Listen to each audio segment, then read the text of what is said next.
This is Euroscopic, a podcast about what mattered in Europe this week and what's coming up ahead. I'm William Glukroft, based in Berlin. And I am Martin Gak, based in Berlin. Good to see you again, Martin. And we are back and better than ever because Euroscopic, after months of deliberations, has made a great partnership with the EU Observer, which, if you don't know what the EU Observer is, it is a non-profit news organization that's been around all the way since the year 2000, covering what's going on in Brussels, what's going on around the European Union. So it is a perfect partner for Euroscopic. Martin, are you as excited as I am that we have this partnership? I am very, very excited. I mean, I think that it's not only a pleasure really working with the guys at the EU Observer, but it's also really a remarkable resource. Because as a matter of fact, I mean, the EU Observer is really still doing old-style journalism, reporting, having people go out there and cover stories. Right, and not just sort of the inside baseball bureaucracy of Brussels, but really why the sometimes difficult to understand issues in Brussels actually impacts our everyday lives all around a block of 450 million people and another several tens of millions of people in Ukraine, which is what we're going to be touching on later. We'll be talking later to Nikolai Nielsen, who is a reporter and was out in Ukraine very close to the front lines reporting for the EU Observer. We'll be talking about his experiences.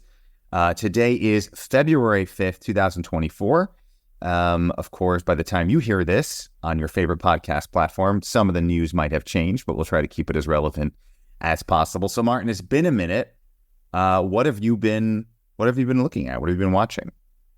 Well, I think that by and large, as everybody else, I have seen Ukraine fade on my radar, and a lot of my attention has been focused on the Middle East, particularly on the bombing of Gaza. But obviously, as the front continues to expand, Iraq, Syria, Jordan a week ago, and possibly at the end of all of this, Iran, plus Yemen, of course, had become really quite important. I would say almost all-encompassing in my news radar. And I'm particularly been interested in the way that this is sort of pouring into the streets and the political systems of Europe and the US as well, because it's quite clear that these things will have major impacts on the politics on both sides of the Atlantic. What about you? Well, we're once again seeing, as the U.S. steps up these tit-for-tat attacks against Iranian proxies, and specifically Yemen, we're once again seeing, how toothless the EU is. They don't really have a position. I mean, they make political statements, of course, but lacking any real military muscle or security apparatus to speak of. You're once again, despite all this talk about European sovereignty and the threat or the worries about a return of Donald Trump and the need for the European Union to be more independent and take care of itself and have a position in the world that's not just one of markets and the euro and economic issues and regulation, but also have, a really hard line policy when it comes to security and military affairs that they still can't. The EU doesn't really have a place here. Or have you seen other things? Have you seen anything different? Any changes from previous security crises, such as I'm thinking Libya in 2011, for example, when the French and the British went in, but really needed the U.S. to do the heavy lifting on the military side of things? No, I am not. I think that I'm prone to agree with you, but I think that there is a caveat there, which is that one of the things that I have detected over the last couple of months is actually a breakdown, really, very much along party lines or ideological lines within the European Union that is actually best reflected by the way that different countries have been handling, particularly the Israel Palestinian crisis, Israel-Hamas, if you will. I think it has one of its most remarkable moments when you have Belgian and Spanish heads of state standing essentially right against the gates of Gaza, condemning the Israeli government. And then a couple of weeks later, you had Borrell, chief foreign policy man in Brussels, also himself Spanish, also from the Socialist Party, essentially giving a talk in which, he offers a wholesale condemnation of Israel and a demand for a two-state solution. So at the same time that this is happening, I mean, Germany, France, the UK, no longer in the EU, but still obviously casting a large shadow in terms of the foreign policy of the EU, aligning almost meekly with the Israeli position at huge political cost. So I think that what I'm seeing, which is not a source of comfort at all, is that countries in the face of what is clearly a major crisis that could have major effects, not only in terms of the national politics, but also in terms of, like, let's say, European immigration, questions about inflation because of the possible expansion of the Houthi battleground across the Red Sea. What you're seeing is that foreign policy in Europe is shifting very rapidly back towards capitals and away from Brussels.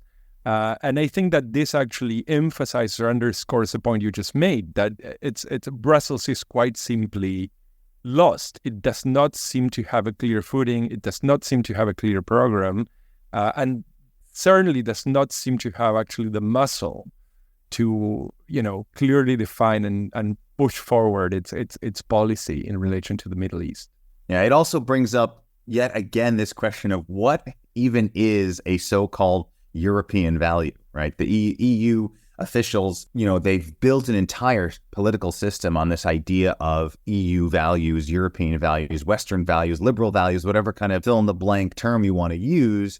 And what's happening in Gaza, that what Israel is doing to Gaza, just pulls the carpet out from under any idea of some kind of cohesive worldview, when, as you know, you have some European leaders outright calling this genocide. Wake up, people. Like, this is everything that we're supposed to be fighting against, is everything we're supposed to be trying to prevent from happening again. And then you have other European officials also right in the mainstream of European politics, like in Germany, saying something very different. And then, as also to your point, forward refusing and utter the word, right? Right. And also to your point, then an additional layer, of course, the parts of the sum of Brussels are themselves from various nation states and various political parties, each with their own unique histories and cultures. I mean, the European Commission President, Ursula von der Leyen, is a conservative and a German, and yet is also representing the European Union. So many parts of the whole of the European Union are screaming genocide, genocide, genocide. We need to do something about this. We can't be party to this. And that puts someone like Ursula von der Leyen, who has a very different sentiment, as I said, being a German and being conservative, it puts her very much out of step with a lot of the people that or many of her colleagues. As a socialist acquaintance in Italy put it to me a couple of weeks ago, he said, well, there could hardly be a worse time for Brussels to be German. I think that, the issue here is really twofold. On the one hand, you don't need to subscribe to any particular account of what's going on in Gaza to realize that there has to be, as the Americans themselves have very clearly shown, that needs to be done, and very clearly shown that they're incapable of doing.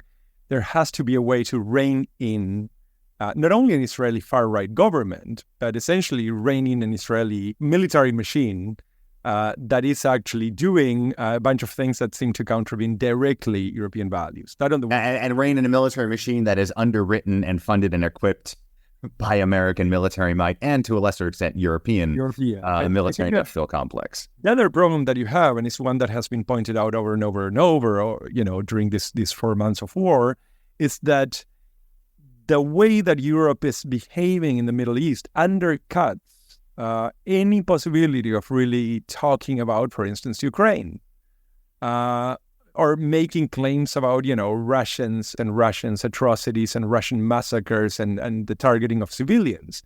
The evidence right now shows something that is considerably darker than anything that the Russians have done. So I think that this is actually a big question about where Europe stands and what its values actually mean. the discontent and the disappointment and the lack of trust does not really limit itself to other countries that are on the receiving end of European preaching and finger wagging, but it actually also goes to sort of the internal political market, in which people stand around, and say, well, you sell me values, you sell me human rights and civil rights and so on and so forth. And this is quite clearly nonsense. You don't even believe it yourself. I think that this is something that we're going to see at the time of the election translated into communities that very clearly side, the Muslim community across Europe that very clearly sides with the Palestinian cause and the Palestinian situation, who are probably not going to be going out to support left-wing governments that have not been really able to make a clear case for civil rights in Gaza. So I think that the impact will be felt greatly in the U.S. as well, by the way. Yeah, of course. I mean, Biden, especially in a place like Michigan, which has a huge Palestinian population and an Arab population, there's real talk of, especially in a place like the U.S., which has such a messed up electoral system where really a handful of votes in one small region or another can really turn an entire election for the whole country. This can make him very politically vulnerable, his position on Israel and its operations in Gaza. And I think to a similar extent, albeit it's a very different kind of electoral system across the European Union, but to a similar extent, we're going to see electoral blowback as we go into 2024. Not that hypocrisy and double standards are anything new to us in the political world, but I struggle to think of another time when there was such a stark contrast happening simultaneously, where in 2022 through 2023, you had essentially a mea culpa or an attempt of a mea culpa from the United States and from European leaders to other parts of the world saying, we get it, we've really messed up on doing one thing and saying another in terms of our values, matching our interests, but we're going to try to do better now. So please join us in our fight against Ukraine, because it's not just our struggle, but it's your struggle. And then Hamas attacks Israel, kills a lot of civilians, and we've seen the Israeli response. And all of that has been really for nothing as the shoe goes on the other foot, as you've pointed out. In a place like France, the Muslim vote remains extremely, extremely relevant. And I don't think that anybody in the Macron circle or in the essentially center-right circle can possibly think that they can count on their vote. It's very difficult for me to actually believe that, in the same way that there was a perception that the consensus was with Ukraine and against Russia, people in political systems do not see that the consensus at this point seems to be pretty clearly siding with the Palestinian position. Right, reasonable. I mean, of course, I can only speak most authoritatively about what's going on in Germany, which is, as always, a very special case. But most of the protests have been pro-Palestinian, or at least against the war, looking for a ceasefire, however you want to formulate that. Most of the political sentiment, including in Germany, public opinion polls have shown that people are not in agreement with their elites' lockstep, or mostly lockstep, allegiance to the state of Israel and Israeli leaders there. And so, of course, but the easy answer, you'll see in Spiegel, you'll see in Bild, major German publications, which these days look almost ideological, if not identically similar, basically calling out, the majority of people anti-Semites. But what is more likely? That all of these people are wrong, are morally wrong, all of these people are Jew-hating anti-Semites, or maybe there is another case to be made that maybe what the Israeli response to the Hamas attack was maybe not a great thing that we should be supporting. The other problem, as you've pointed out, about what is the voter backlash going to be? You see this weird bedfellow, or making of bedfellows between, shall we just use a broad brushstroke and call mainstream, quote unquote, respectable politics, not only in Germany but elsewhere, and the far right, right? Because in this effort to support the state of Israel and call anything that's not full support for the state of Israel anti-Semitic, you've seen an incredible increase in Islamophobia. and more broadly speaking, an anti-migrant attitude. Very much positions the far right, being brought on by centrist politicians, also on the center left, introducing, making stronger regulations or laws against for deportation, against integration, making citizenship more contingent on certain ideas of integration and assimilation. All the ideas that are from the far right. At the same time, these very same centrist mainstream politicians, however you want to call them, trying to make a case for why the public should vote against and reject the far right. To me, it's both a fascinating and a terrifying moment in the development of democratic politics across the European Union. Turns out that the conflicts, the wars that were headlining our last 2 years of life in Europe had suddenly disappeared, and people that were writing on Ukraine every single week suddenly could not figure out how to spell it. And then last week, something happened in Brussels. So, Bill, do you want to bring us up to speed?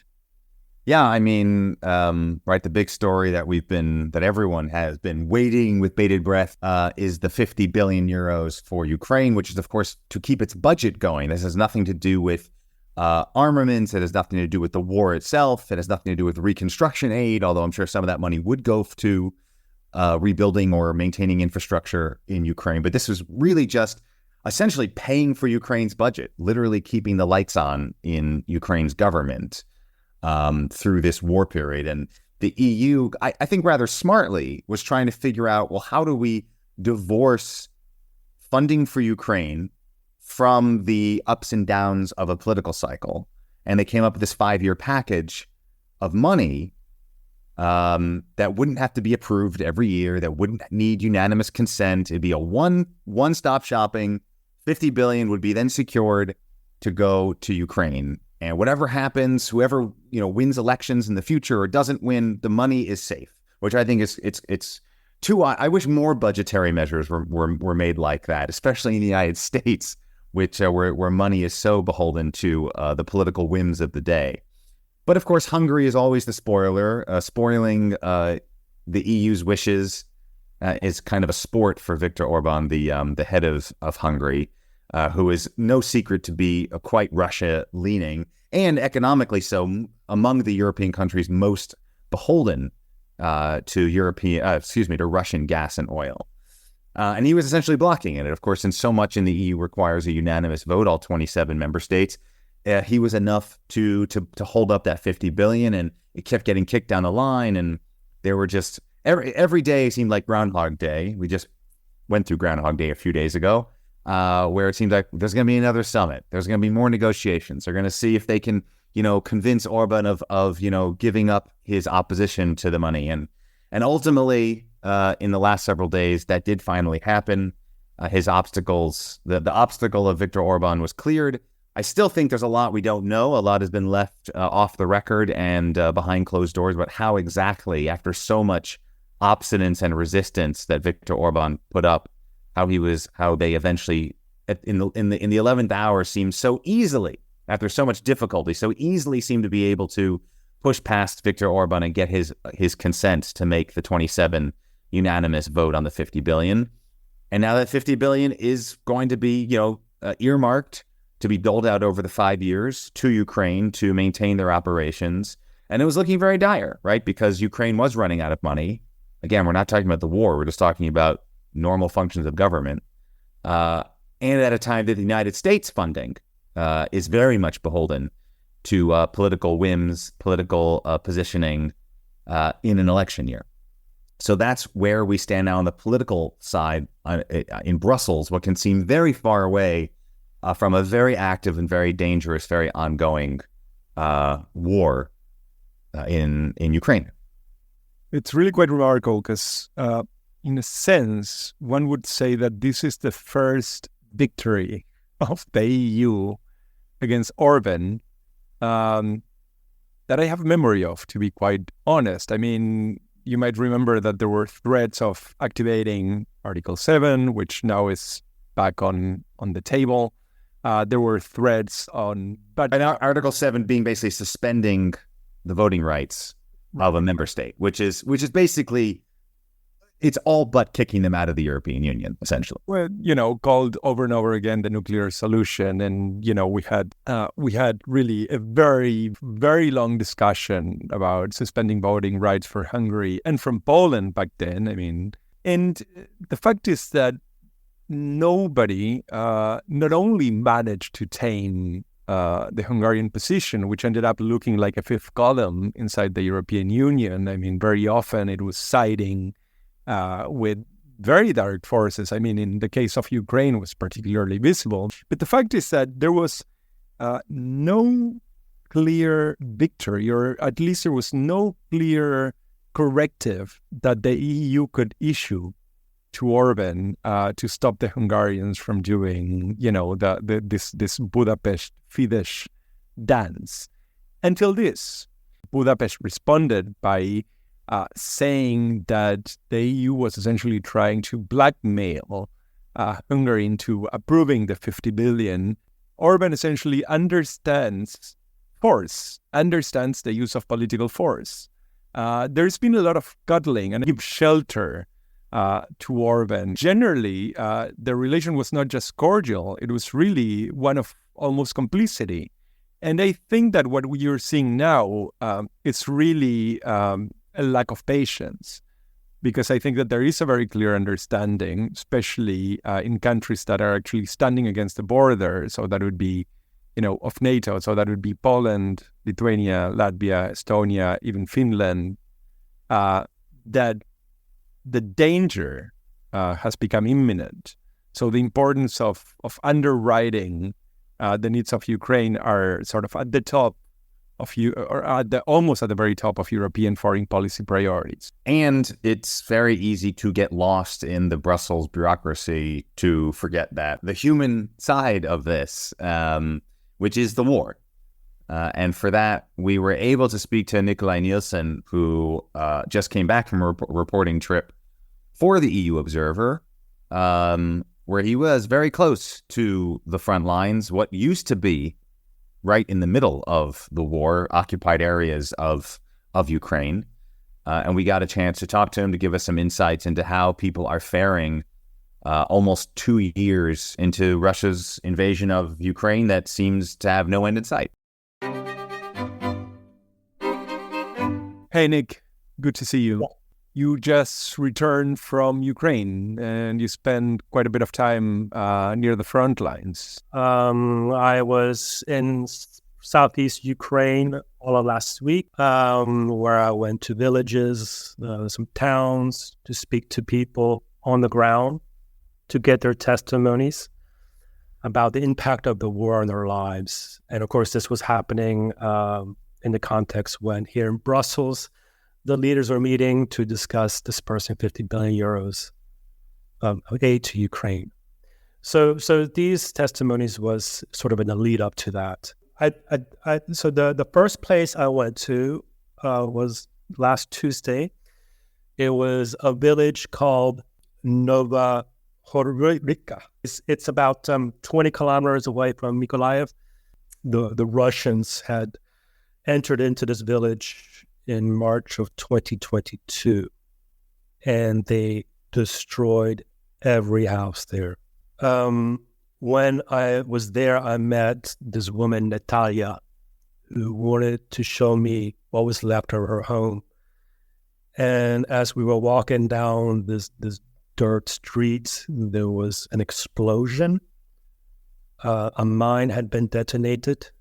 But this was part of a mine clearing exercise. So even 2 years later, the mines were being cleared, and there was also the sounds of ballistic missiles being fired overhead. And as we reached to the end of the street, there was this open field, and at the end of the field, there is like a line of trees. And she pointed to that area, and she said, "This is where the Russian tanks had arrived." And the day was March 14th, 2022. She told me it was sunny outside. She told me they were having lunch and they were in the garden. And her son had walked out of their home. And 5 minutes later, the first Russian tank shell entered into their house. They were the first house to be destroyed. All the debris has since been cleared, but what's left now is a concrete slab foundation. Her husband, whose name was Andre, had placed 2 Russian tank shells onto this concrete slab. And, so she's 49 years old. She's a school teacher. And I asked her, well, why do you stay? And she said, well, we've lived here for 30 years. We're rebuilding our lives. This house had been built by my husband and his father. I had also met in the same village a 13-year-old boy, Misha. He told me he loves to play football. And that, so I asked, well, where do you play football? I mean, there are mines everywhere. And he said, well, they'd cleared a special field so they can play football together. So before the Russians arrived, the village had a population of about 460 people. And today, there are fewer than 150 remain, and about 30 of them are children under the age of 16. What is the feel generally, you would say? I mean, is there a sense that there is sort of a solution to the conflict, that the conflict is coming to an end? Are they so near the front line? Do they live with the sense that the war is coming back? Well, in this particular village, the sense I got was that they're just rebuilding their lives, that they refuse to leave, that their homes are there. And there's a strong sense of community. That question about whether or not the Russians will come back was something that was addressed in another village that I met the following day in Pravdina. This village had been occupied by the Russians for months on end. It's about 30 kilometers from the front line. It was also the site of a war crime, an atrocity committed by the Russians, who had shot dead 7 people, including a teenage girl. And they put their bodies in a small house and then blew it up to hide the crime. When you arrive at this village, it's surrounded by fields. And in these fields, you'll find like hundreds of white flags fluttering around in the wind. Sort of looks like cotton. But each of these flags is part of also a mine sweeping exercise to remove the mines. And it's in this village where these atrocities had been committed that I met a 42-year-old Svetlana, who had lived during the occupation of the Russians. And I asked her the question you asked me. And she said she's terrified that the Russians will return. And she said her husband had been injured by a cluster munition. He was in the garden by the fence, speaking to the neighbor who had also been injured, and that another person had been killed, who was down the road from there. And she said her mother had suffered a stroke because of this. So she's obviously frightened still. So in this, I'd spoken to the mayor of this little town. So before the war, there were around 1,000 people living there. When it was liberated, there were about 180 that had remained, Svetlana being one of them. Now there's around 800 there. Some of them were IDPs. But anyways, I'd spoken to the mayor, and she said, their needs are just mind-boggling. A couple dozen villagers had gathered outside of her office and to collect bread. Basics like that, just bread. But the idea for them is that, again, they're just rebuilding their lives. They have nowhere else to go. And for whatever reason, they don't want to leave, even being so close to the front. Nick, the population differences you're mentioning in these villages before the Russian invasion and now, is that a result of people who have fled? Is it from people who in these villages were killed? What explains the population differences? Okay, so from what I understand, when it became to Pravdina, so there was over 1,000. Most of them have just fled. I'm sure some of them were killed. And And the ones that have returned are trying to rebuild their houses and their homes. But also among that population of 800 are people who had not originally been there. There are also IDPs from other places that are still occupied by the Russians closer to the front or behind the front lines.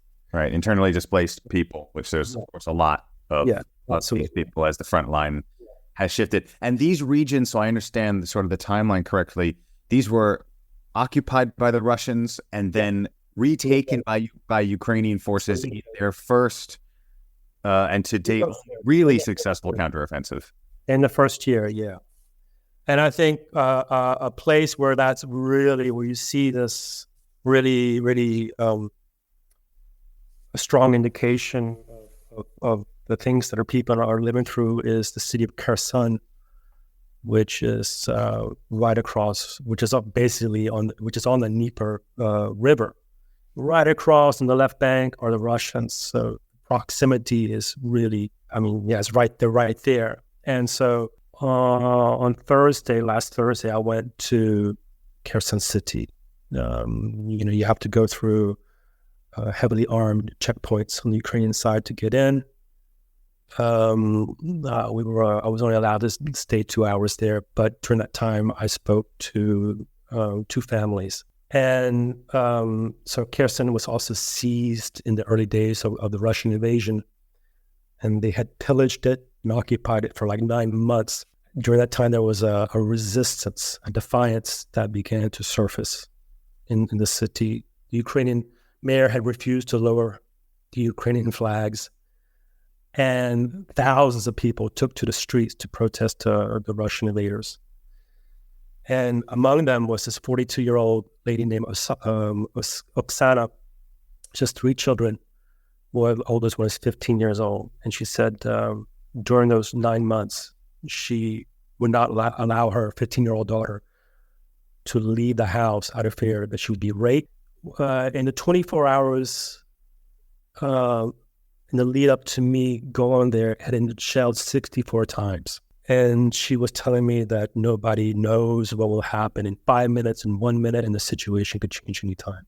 But she did say one thing. She said, after 2 years of war, the most critical for us is victory for Ukraine. And that was a sentiment that was echoed by one of her neighbors living further up the street, the 64-year-old lady, Olena, who was caring for her husband who was recovering from cancer. Her home had been hit by shrapnel, so she was showing me some of the damage caused by the shrapnel in her living room.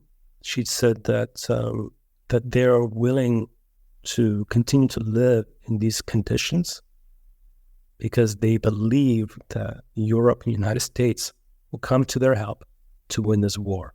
And they're willing to wait until that happens. Yeah, I mean, given all the sort of political wrangling that we have seen over the last couple of months, which I'm sure it has actually, reached the ears of people living at the front line. I mean, did you detect in any way a sense of disappointment or betrayal? I mean, a sense that the West did not stand up or sort of, live up to its promises?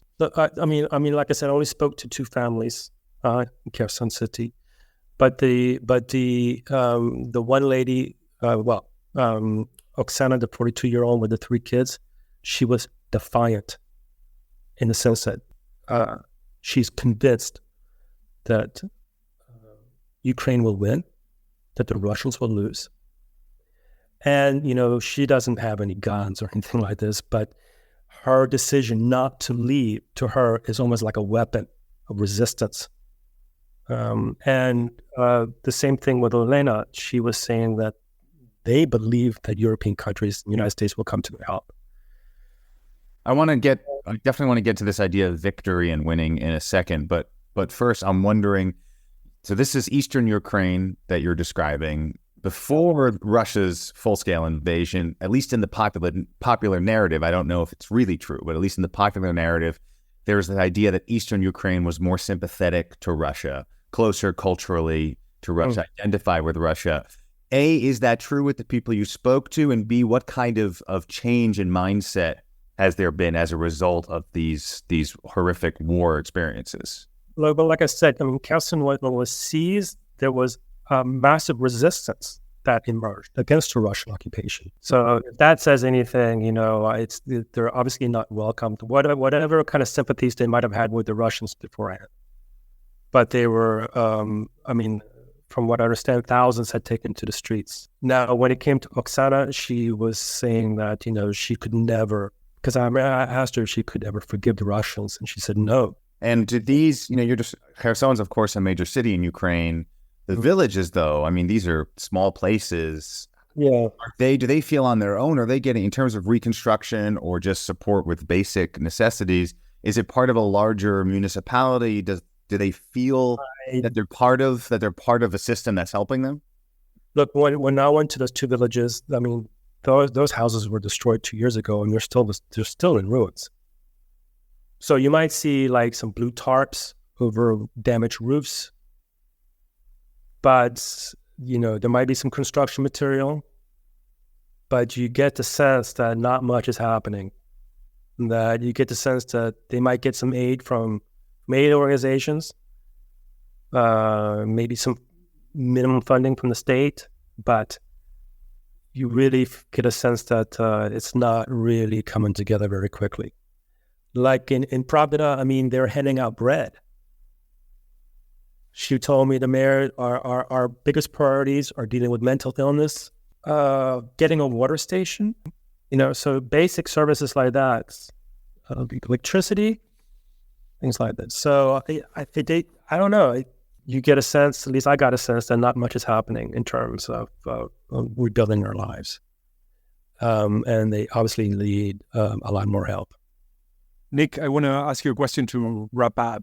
Which is, how has your vision of the conflict changed by being there, especially in the fact that at a distance, of course, we understand that this is going on, but it has been eclipsed by sort of, other conflicts. Has it changed for you?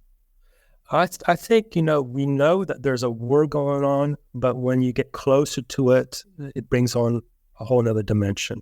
A human dimension of people living there day in and day out. That's detached from the decisions that are being made here in Brussels that appear, abstract and politicized.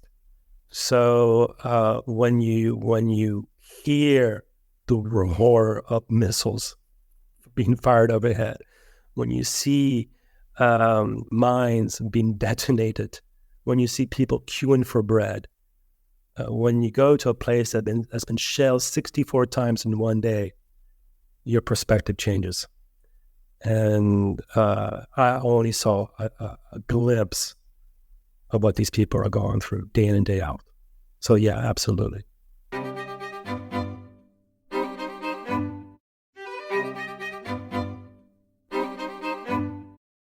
So that was Nikolai Nielsen, reporter for EU Observer, very generously giving some of his time to talk about his experiences reporting in eastern Ukraine, very close to the front line. You can get more of his reporting, his full articles at euobserver.com. Hopefully we can check in with him again in the future. Hopefully he'll come back and tell us more as his reporting develops. And that also brings us to the end of our first episode in partnership with the EU Observer. So we will have a lot more to come. But let's wrap up this episode with a little bit of what is on our plate right now, what we're looking forward to, maybe not positively looking forward to, but at least looking ahead to in the days and week to come, since we will be coming at you on a weekly basis. Martin, over to you.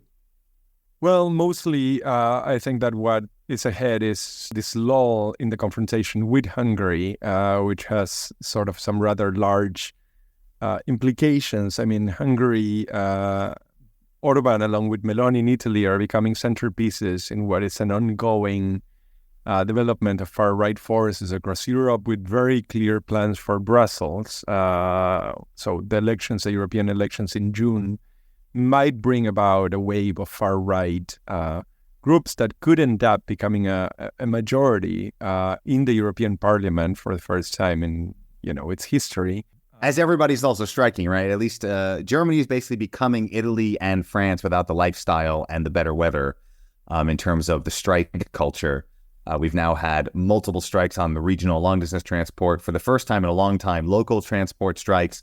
Security personnel at airports are striking. Now the airport personnel are going to be striking. It's a land of strikes, one could say. That also appears to be no end in sight.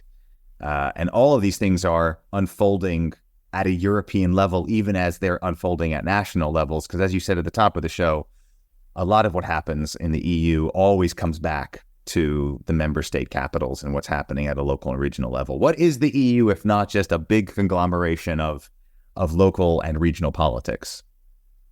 A large collection of various cheeses and sausages.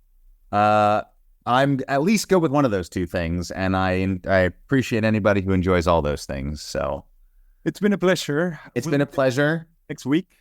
Absolutely. We're going to have next week with more of all those things we talked about. For those who want more specifically on Germany, you can check out my Substack, schland.substack.com. I'm William Bluecroft. I'm Martin Gack, and goodbye. Bye.